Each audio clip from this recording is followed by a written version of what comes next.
Hello, this is the AIS Sound and Light tutorial series, installment number 1. Today I'll just be showing how to turn everything on and load a save from a USB drive.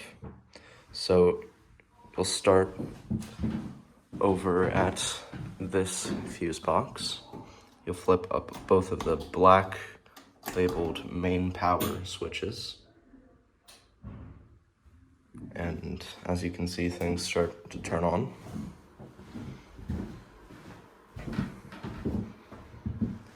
You'll wait here for the lighting setup to turn on. It'll take quite some time, but first you'll be able to just see everything loading here to make sure that you've turned it on properly.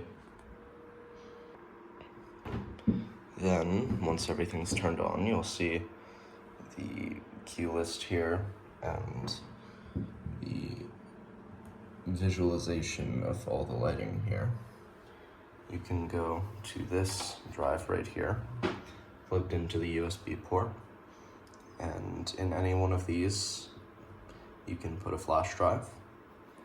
I don't have one right now, but you put it in there. Then you hit setup, that key right there.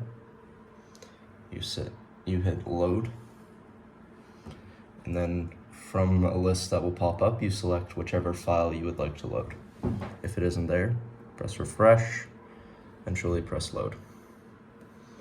And once you've done that, you'll see your file on the key list ready to go. Hello, and welcome to part 2 of the video series. In this video, I'm going to be showing you how to turn on a light using the sound deck and change its color. So you start by selecting the light which you want to choose. Depending on what's bound, you might have to cycle through a bit, but once you find one that you would like to turn on, let's say you want to do number 19, first you bring the slider up. That determines the percentage of the light that you want to turn on. So 100% is full brightness, 50% is half brightness, etc. Don't worry about this light, that just means that you have it selected on the board.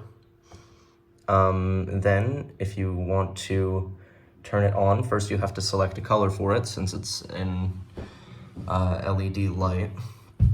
Let's say we want to do white. We'll turn on white, and you can see out there, though it may be a bit hard to see due to the overhead lights being on, that the light has turned on. If we go down to the deck again and pick a different color, like green or spring green or azure, we can look back and see that the light has now changed. Hello, and welcome to part 3 of the video series. Here I'll be showing you how to add an effect to a light or group of lights. We'll start out with a single light. I've used number 19 for demonstration. You can see it illuminated over there already with an orange color. It doesn't matter what positions the slider is at, by the way, but to add an effect, you go over to this terminal here, you select the Effects tab, and you can scroll through here to find an effect that fits whatever production you're going for. But as soon as you select one here, let's do Kaleidoscope to stand out. To however many lights you have selected, in this case just one, kaleidoscope effect will be applied, so you can see it's flashing like a rainbow now. If we were to extend this to a board that, let's say, had full lights, first you select however many lights you want the effect to apply to. First we'll do all of the lights on the board, and you can select whatever effect you like. We'll do emergency red-blue to change it up a bit. And you can see now all of the lights you selected are flashing like police lights. And if you want to apply that effect, but not necessarily to every light that you have on, you can select just a range of lights by going through and clicking each individual one, or you can just click the first and last one at the same time. Then you go over to the board. Let's do warning. And you can see all of the lights I've selected are flashing, but the rest remain as you left them. It may be a bit difficult to see with the projector, but the 4 backlights are flashing currently. Hello and welcome to part 4 of the video series. I'll be showing you how to record and play cues on the lighting deck. So, to begin with, I only have one cue recorded, which is just a blackout, no lights on, as you can see. Whenever you record or want to play a cue, it'll show up on this monitor here on the cues tab. This is where you'll be able to see what the current cue is, what the next cues are, what the previous cues were, and if you're running a show with multiple cues, this is what you're going to be looking at when you want to make something happen on stage. So, beginning at the lighting deck, we'll start by just putting on some random lights because this is a demonstration, it doesn't particularly matter. We'll set them to orange to be particularly visible. You can see here. So if we want all these lights and that color on, first we'll go over here. We'll hit the record button. Then we'll hit the play button to record all the current, what's currently being played. And now you can see over on the monitor, a new cue has been added. It's not been named yet, so we'll just name it orange. You can use the keyboard or the touch screen for that. Now you can see it's been added there. I recommend naming your cues to keep everything in order. However, it's completely not necessary. It's just organizational. Starting from the blackout that we had originally, if we press play button, you can see that the orange lights will come in. And what that looks like on the board is we start from the blackout, and you can see in the bottom left, the current cue is going to be highlighted in green, and the next cue is going to be highlighted in orange. So currently we're playing the blackout. I'll press the play button on the deck. Then it will go to orange lighting. You can set how long it takes to go from one to the next. You can do that here. However, typically 3 seconds is going to be okay for whatever the purposes of your production are. Hello and welcome to part 5 of the video tutorials for how to create lighting. Today we're going to go over what each view window on the software does. So in the bottom right you can see the 4 different view windows. This is what cues looks like. This is what you'll be using most of the time. At the top you have the output window. This is going to be what each button on the actual lighting deck plays. So let's say I take slider 25 up here. It's going to put it up here, and that number there will exactly correspond to what percentage of the slider you've put up. If I select a slider, it'll be highlighted in orange here. Down here you have the cue list, so if I record a cue, this is where it will appear. You can also see how long it takes for the cue to come in. In this case, it comes in instantly with 0 seconds of fade. You can see the intensity of the light that's being played on this cue. In this case, just 25. At the bottom, you can see the current and next cues and the last cue, but it's not going to be highlighted. You can see this information as well. However, this isn't going to be particularly important if you're just trying to run a simple show. That's mainly what the cue list is for, and this is going to be where you're looking if you're trying to run a production where you've already programmed everything and you just need to cycle through the cues. The next one, and you can access this either by pressing it on the touch screen or by pressing the view button on the deck. This is the fader tab. So at the top you can see is the same as the cue tab, except at the bottom here you have each individual light, and you can see what percentage of it is put up. So you can see that it's kind of like just a digital version of the board. So I'm sliding it up and down and it's moving exactly in tandem with it. So it just displays how much of each light is put up, what percentage. It also like labels what each light is, the actual name of the light, not what it does. Then the third tab is CBSP. You can access this using, either the board or the touch screen. This has, C stands for color palettes, B stands for beam palettes, S stands for shape palettes, P stands for position palettes. So this is just where you're going to be controlling the different things that you can do with the light, the different shapes you can make the light if your equipment allows for it, which ours does a little bit, but not very much. Mainly what you're going to be doing here, though, is controlling the colors. This is essentially the same as the terminal on the lighting board, where you can select the different colors. You can just do the same, but from the touch screen here.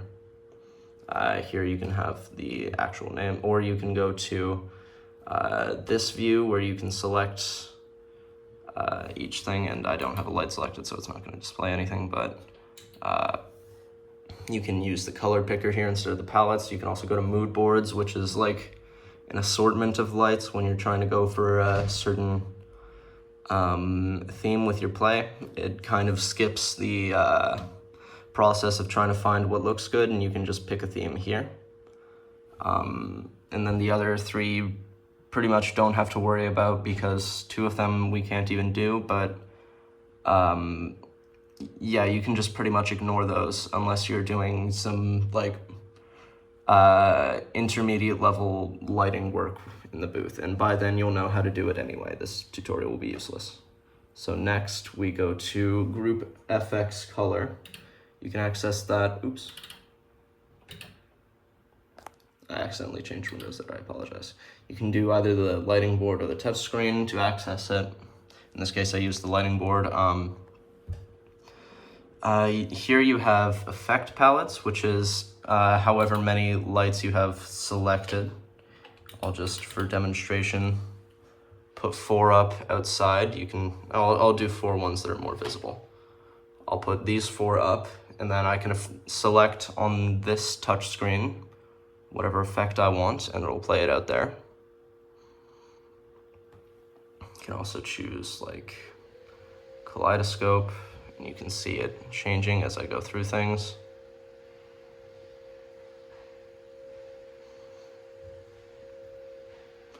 Yep, so you also have, this is just the different, this is just showing the different lights that we have on the deck, and you can select them from here. Here you have color palettes again twice. I'm not exactly sure why we configured it this way, but you just have 2 color palette boards here. And so that is each view window on the touchscreen. Hello, welcome back to the AIS Sound and Light tutorial series. This is installment number 6. So today I'll be showing how to use the playback feature in order to very quickly set up the lighting you'll need for like a short show or a particular scene or anything like that. Just kind of when you need to take them on and off, here's what you do. So when you load up the booth and when you come into the room, it'll look something like this once you turn everything on. What you'll need to do is go down to these 3 buttons here and hit Playbacks. That light indicates which channel it's on. If the top one is lit, it's on channels. If the bottom one's lit, it's on Playbacks. So you want it to be set on Playbacks, and right now it's on number 48, slider number 48. But any of the ones that are glowing when you have Playback selected, it'll be on that one. It doesn't particularly matter which slider it is, as long as it's as long as it's the lighting you want on that slider. So in this case, it's 48, and I think it will be for the foreseeable future. You're just gonna take that up to full. You can see that the lighting has come on. It's a bit difficult to see with the house lights on because there's a class happening right now, but once you're done, you go back down, and then you just slide it down, and you're done. Welcome back to the tutorial series. This is installment number 7, where I'll be showing you how to hear what's going on in the theater from the booth. Currently, Mr. Williams is having a lesson out there, so there will be plenty of sound for us to attempt to hear. So, you start by unlocking the sound terminal. You go to security, you take the AIS, then you type in the password, AIS.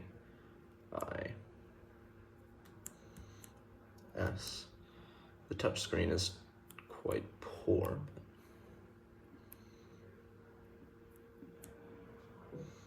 You hit apply to enter the password, and now you've unlocked it in non-administrator mode. That's not something to be concerned about though, as the only difference is you're unable to adjust any of these knobs.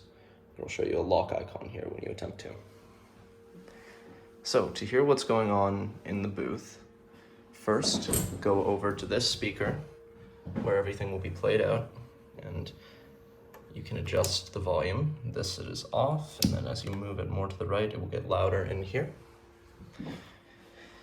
Over on the sound deck, you have rooms 1, 2, 3, and 4. The most useful is going to be room 1 and 2. It's going to be hard to hear anything happening on the floor, which is where all the students are currently, but you'll hear what's going on in the stage perfectly. So you hit solo in order for it to only play in the booth. And as you can hear, it begins playing out of this speaker. This is the for sample.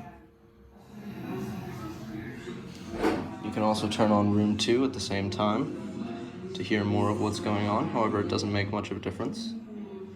This is now just room 2.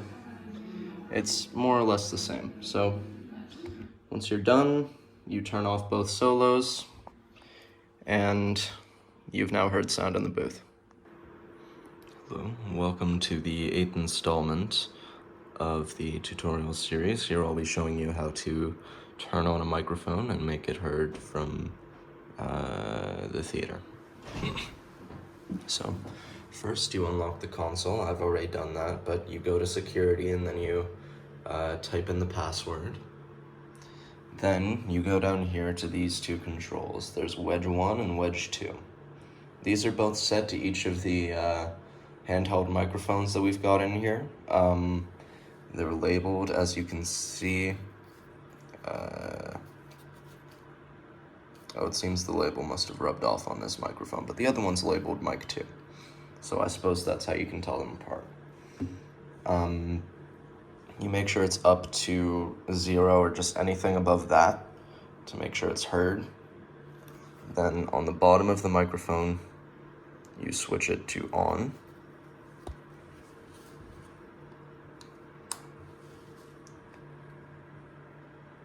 And it'll be heard out in the theater. To demonstrate, I've put on the sound so now that we can hear what's going on in the theater, and as you can hear from the booth, my voice is echoing. To turn it off, you go to the bottom and turn it back off. Then, once you're ready to shut everything down, you don't need to move the wedges, just make sure that the microphone is off here, then you're all good. And that is how you make a microphone heard from the booth. Welcome to installment number 9 of the lighting tutorial series. In this one, I'll be showing you how to reset the board in case there's any errors.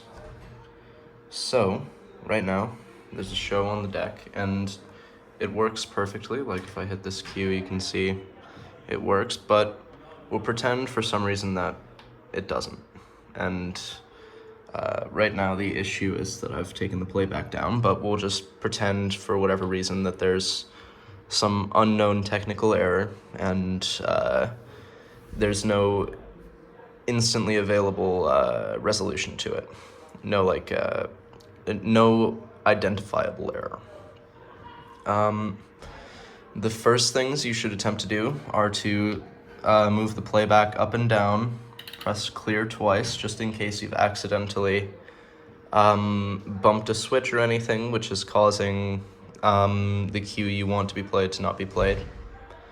If both of those don't work, then go to the screen and check if you're playing any cues that would override what you're doing right now, whatever that may be. Then, if you're confident that it's no, error wherein you hit the wrong button or simple things like that, if you go to the back of the thing right here, you'll see this right here, this cord. It kind of looks like a headphone cable. You're gonna unplug that, and you'll see the board is turned off. You're gonna wait 10 seconds. You'll see a no signal input here. That's just because this monitor still has power, but the board doesn't. Then you'll plug it back in to the same hole that it came from. Right there. And you'll see the board's lights start to go like this. You'll have to wait a moment for it to power up. It's fairly old technology, but you'll see the bar right here. Now, I cut just before this, but now the board is back online. You'll see that it still has your cues, but it's a good idea to save before turning off the board anyway. Now, we'll presume this didn't work because, just for the sake of demonstrating another way of trying to solve it, what you're gonna do is, if this didn't fix it, go over to this part of the booth here, this main power control, and you're going to flick both of the black switches down. And that is going to power off everything in the booth. Now, we're going to flick it back on.